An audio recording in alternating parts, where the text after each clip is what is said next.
Serge Mata, the CEO of comScore. Wanted to introduce two people, but before I do that, the next topic is about cross-platform. I think we've talked about quite a bit of that, but we continue. It's obviously a very important topic. Both comScore and Kantar Media did this paper, and let me talk to you about what this paper is all about. So as we all know, the cross-platform world is changing rapidly, and this change demands relentless innovation. Since February of 2015, I'm going to keep this really brief. Since February 2015, comScore and Kantar have brought together their complementary expertise to develop world-class solutions in cross-media audience and campaign measurement. In this specific paper, the groundbreaking work resulting from our global alliance and unveiled the next stage of the journey together. So more specifically, it includes the world's first total view service in the Netherlands, measuring online TV and video alongside all other forms of TV. Further groundbreaking work has been delivered in Spain and the Czech Republic, and with their new services are already being lined up and being set up in Latin America through the Kantar-Ibope relationship.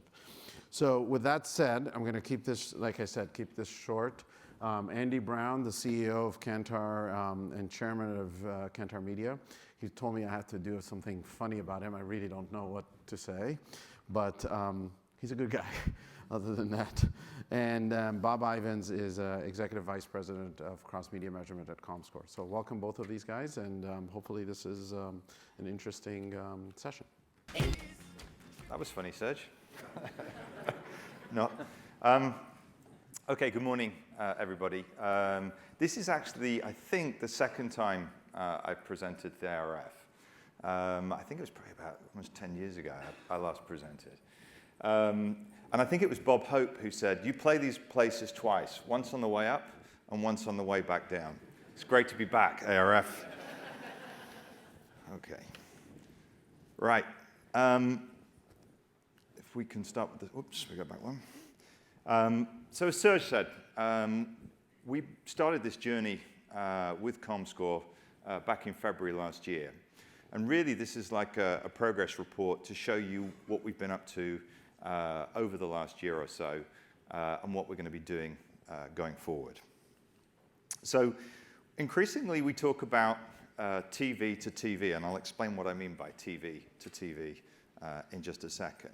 I'll explain a little bit about why we're working with comScore. I ask myself that occasionally, but no, it's a very strong relationship. We'll show you some of the models that we're working with, because I think one of the important things that you'll take away from this is that we firmly believe that one size does not fit all. That is a key part of our strategy. And as Serge said, we also want to share with you some of the results from some of those newer markets and those newer measurements. So why do we talk about from TV to TV? Well, let's just explain a little bit about what we're doing in terms of TV audience measurement. For Kantar, working with comScore, we've got a huge footprint now in terms of TV audience measurement. And I've put up here all the different places where we're either offering a television measurement through people meters. It might be through set-top box or return path data, as we call it.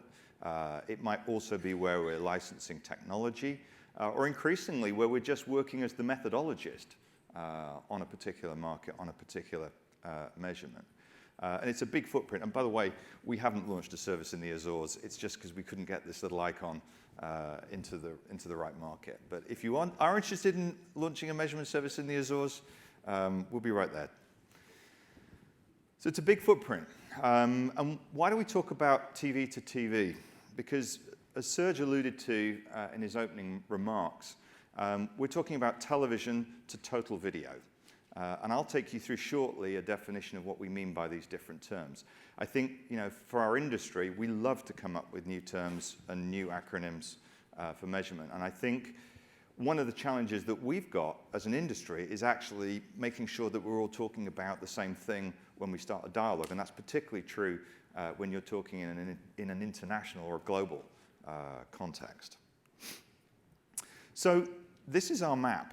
This is our kind of modular map of the different components that we can put into a TV audience measurement system. And it starts, if you look at the big, I'm colorblind, so I won't try and tell you what color that is, but the one that says core panel, the big one, the big blob, is important, and that's typically a people meter service, and that's core to what we do. We don't see people meters disappearing from the measurement anytime soon.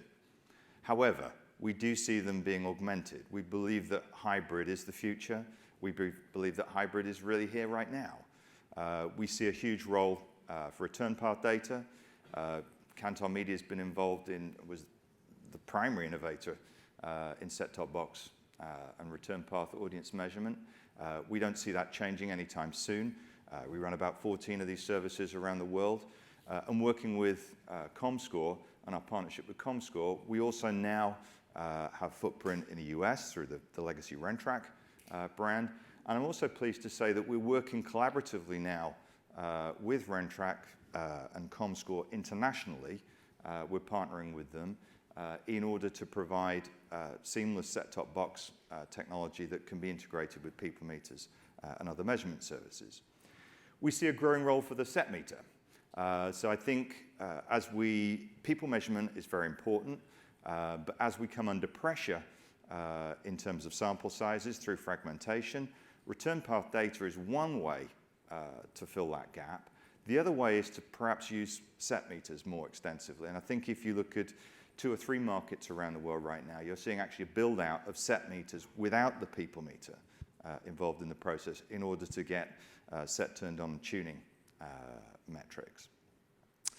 We see a growing role for panels also from the online component. Again, a big part of the deal that we struck with comScore was to leverage their panel assets. But we're also on top of that, as you'll hear from Bob shortly, building new panels in order to calibrate across TV and online measurement.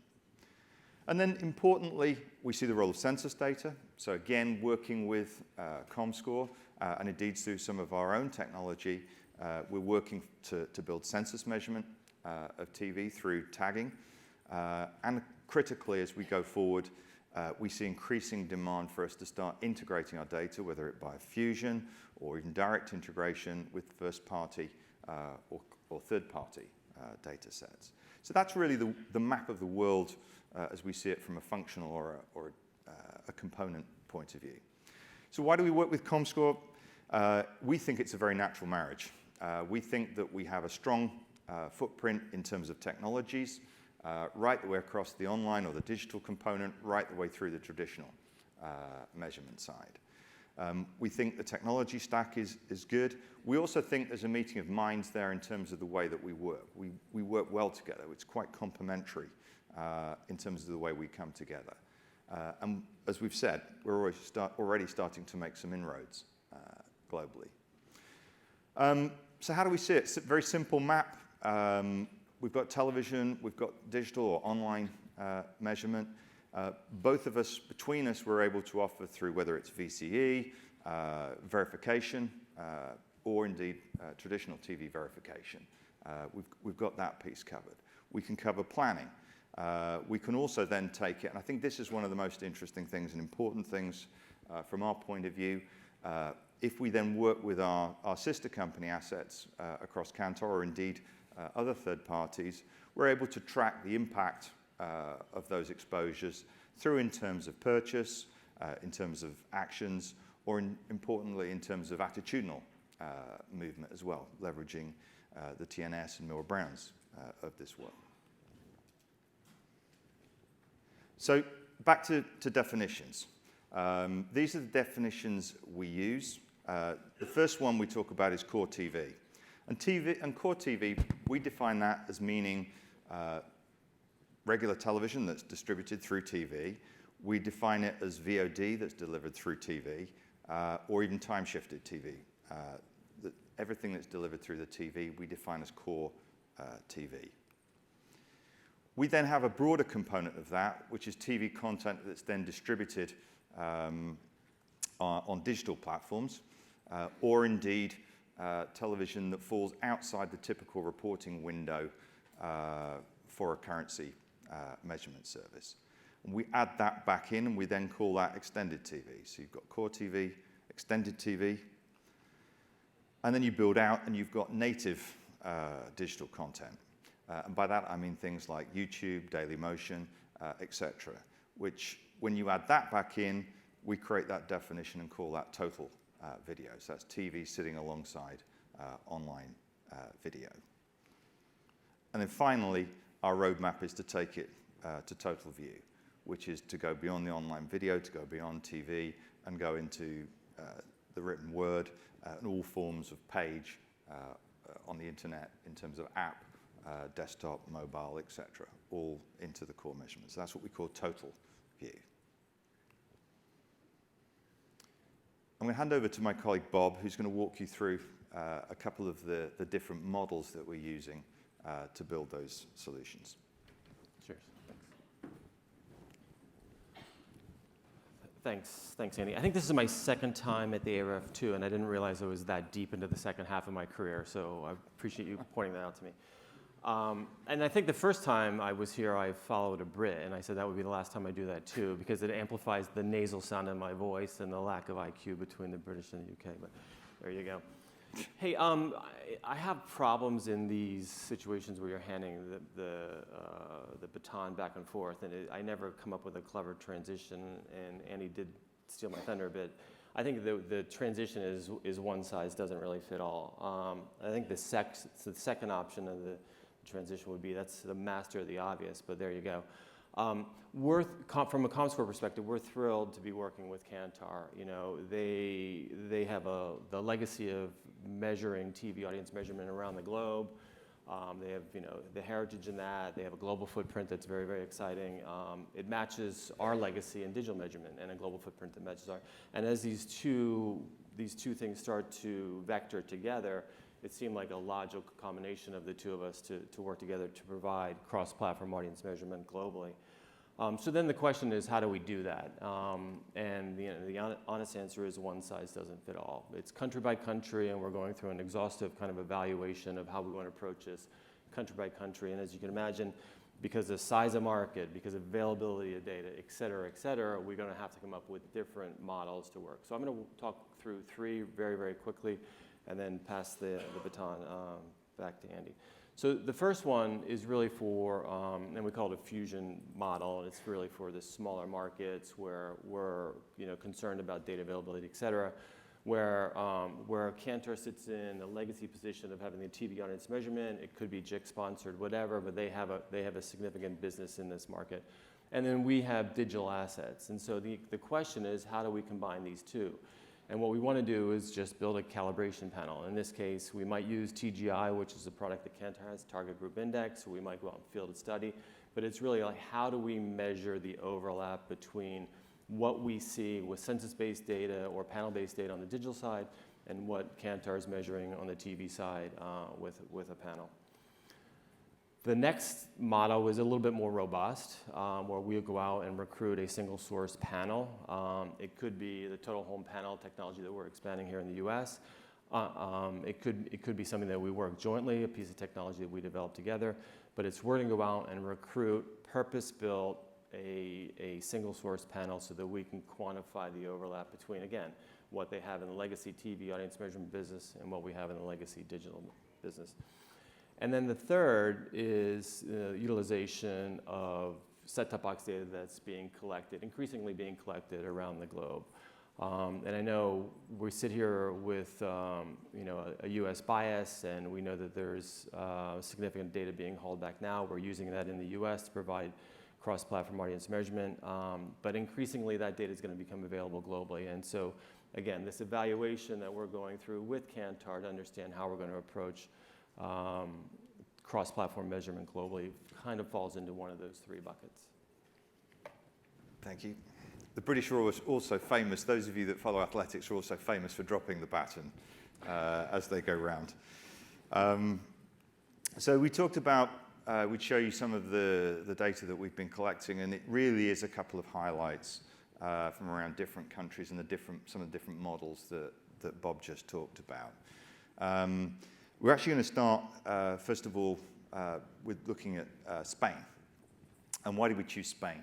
It was quite simple, really. We own the television measurement service in Spain. It's not managed through a joint industry committee. comScore also had a panel asset in the Spanish market, and therefore it was easier for us in some respects to start working with clients in those markets in order to try and develop the service. And at the moment in Spain, where we've got to is we're launching, and this is relatively new data. This has only really been out now a matter of about 12 weeks. This is data what we're calling the extended TV component. And to be honest with you, what it shows you is that still in Spain, the bulk of viewing is skewed towards the core TV solution. But you do see a growing footprint, and especially if you start to filter it through age-based demographics, you're seeing a growing component of extended TV. And you also begin to see, as you look closely, some of the differences between the different networks in terms of their development as far as the online component is versus the traditionally delivered TV content. So broadly matching, but you begin to see some differences when you look online between the different players. We're also beginning, because it's more than, this isn't a path of evolution, and we're not, in effect, able to put all the different use cases out and all the different applications of the data within the first 5 minutes of the service. So it's a continual rollout, an extension of different components of services as we go through this. One of the important things in Spain is to begin to align the taxonomies, because as people know, in many markets, the taxonomy for the ads and how they're categorized, how they're listed within a particular market are not the same as you look for digital, as you look in digital versus TV. So we're beginning to align those things. So you can look at GRPs, you can look at reach and frequency separately at the moment, but as you can imagine, the next step for us is to begin to integrate those such that we're able to look at a combined reach and frequency across those campaigns. The next one is the Netherlands or Holland. I was going to call this chart Old Amsterdam talking to New Amsterdam. And we're working, it's an interesting situation in the Netherlands from a structural point of view. It's a joint industry market. The joint industry client there is called SKO. We call them SKO because if we wrote out the Dutch name, we wouldn't be able to pronounce it, and I'll be practicing some of my Dutch very shortly. But SKO is a really interesting case study in terms of how the world of audience measurement has evolved. And this is probably the most complicated structure you'll ever see in an industry group. So GfK are our partners for people meter measurement. GfK, in fact, licensed the people meters from Kantar. They licensed the watermarking that goes within the content that the meters track from Kantar. We also work with comScore, with the comScore panel. We've built a calibration panel, so this is an example of Bob showed where we've built out a calibration panel in order to calibrate the TV and online component. And then we pull all of that information back together and give that back to the JIC. So Kantar Media's role in this is we're a licensor of the technology, but we're also being asked by the client, the JIC, the Joint Industry Committee, to aggregate and provide a methodology to bring all of those different components together. So our role is as much science as it is about the actual execution of the audience measurement process. And I think that it's interesting because I think probably if I look around the world, I would say that the Dutch are probably the market that's running the fastest in terms of audience measurement, in terms of where they're trying to get to. They've been very bold, they've been very aggressive. Those of you that work in the print industry will have seen that they did the same thing in the print industry. Incredibly aggressive, didn't exactly work out from a measurement point of view. But I think the approach here, and why do I say that they've been, why are they being aggressive? Because what they're actually trying to do is they've pretty much broken down a lot of the industry politics in the Dutch market. And they're bringing together They will be the first market in the world, we believe, to offer online video measured on the same platform as television and provided as a total view currency in the world. And that's why I think they're an interesting market. So here's an example. I told you I'd practice my Dutch. VS de Mol is a very famous, apparently, it's big in Holland anyway, very famous reality game show, celebrity game show. And what you can see here is that, you know, if we look at the profile, you've got, okay, 54% through the regular broadcast of the content over a 10-week average.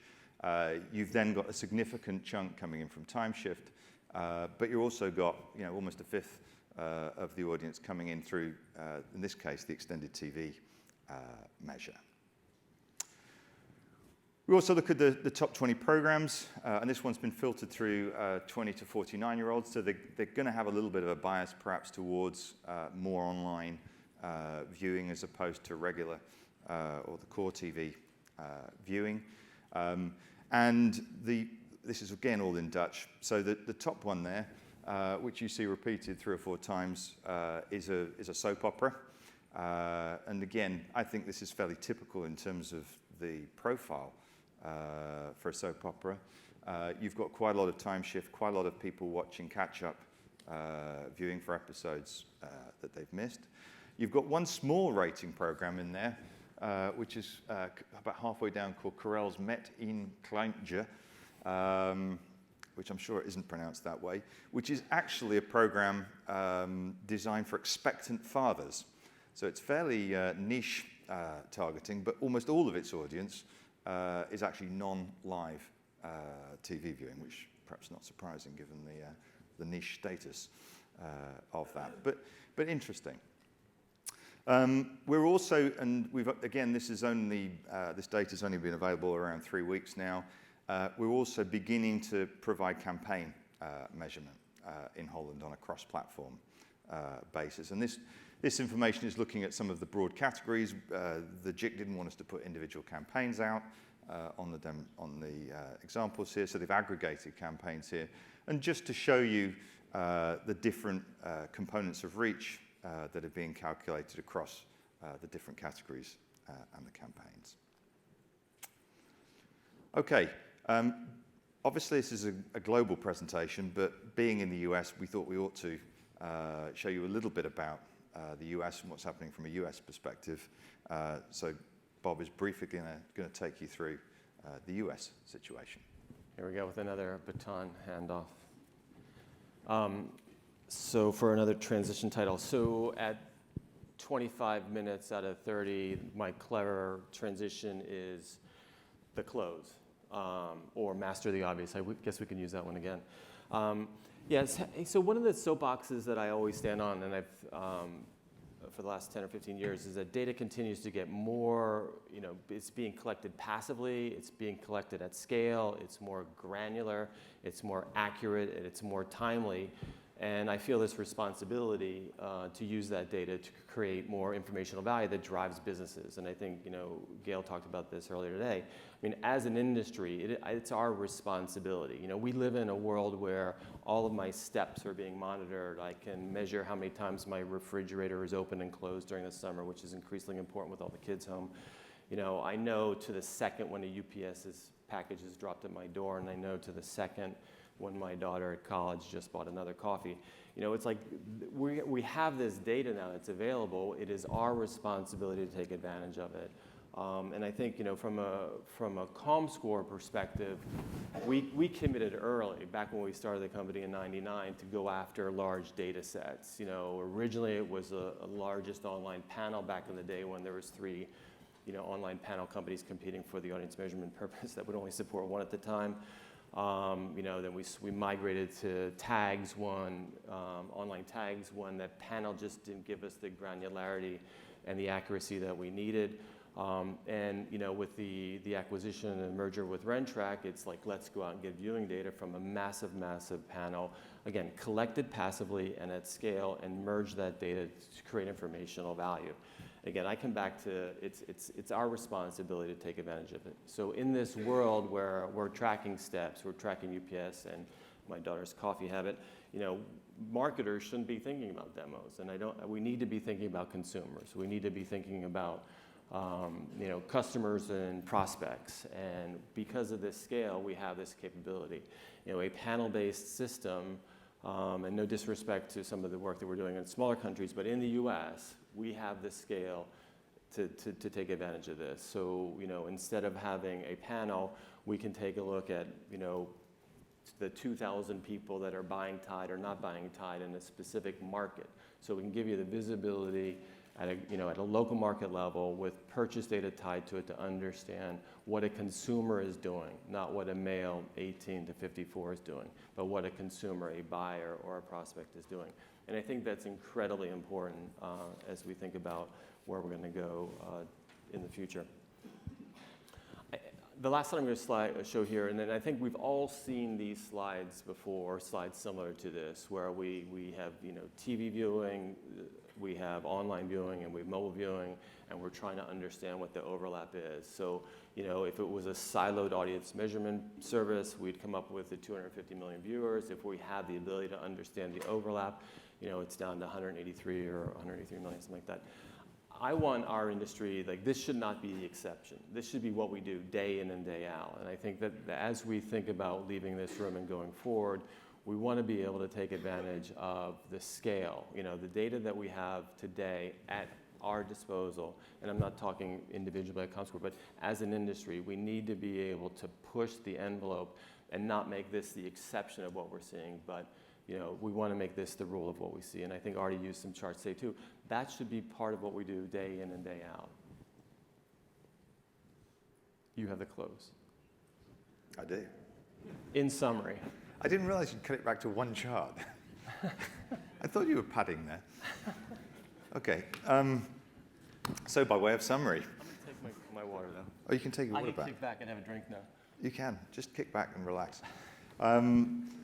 So, brief summary.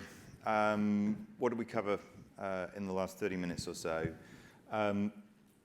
We're talking about television measurement and the extension of television measurement to total video. Different markets are going at very different speeds around the world, and there are a number of breaks on that. And those breaks are, in some cases, it's the legacy structure, the legacy commercial structure in a market. It's rarely, by the way, the technology. It's rarely the technology that holds back the measurement. I like to say that we can measure almost anything. The only issue are politics and economics are the things that get in the way of us being able to deliver a complete measurement across all of those things. Secondly, one size doesn't fit all. We believe that, and you saw 3 or 4 different models there, different adaptations suited to the different market conditions. I firmly believe that what we're describing is money at risk, and the money at risk principle drives the level of investment around research and the ability to invest in research in a market. So we need to be sensitive to those market conditions. Hybrid is essential. We keep talking about hybrid in the future. Hybrid's here now. We're doing it. It's in several markets. The currency is becoming hybrid. There's no question. And I think what I'd like to leave you with is the feeling that between comScore and Kantar Media, we've started down a pathway of working together internationally and possibly, who knows, in the US to a greater degree. We have the technology, as somebody once said. We need to start working with clients and starting to map out their requirements and starting building solutions that suit and meet their needs. Thank you very much indeed.